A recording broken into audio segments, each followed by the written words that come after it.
मी कधी माझ्या चेहऱ्यावर भासू दिलं का रे की माझ्या बाबतीत काय चाललंय ते? कसले हे द्यावे घेऊन बसलाय तर तुम्ही? कुठे घेऊन जाणार आहात ते भांडणं? लोकांना अशी भांडणारी कुंथत राहणारी अशी माणसं आवडत नाही. त्याच्यामुळे माझ्यावरती अन्याय झालाय ना, हे माझ्याशी कोणी बोलायचं नाही.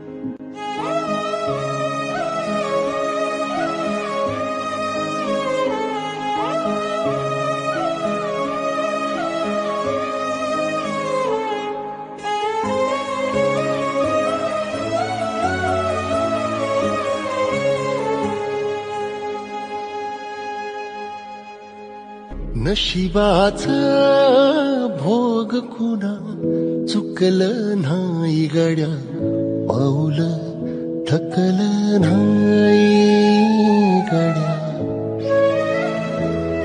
जमलेल्या माझ्या तमाम हिंदू बांधवांनो, भगिनींनो आणि मातांनो,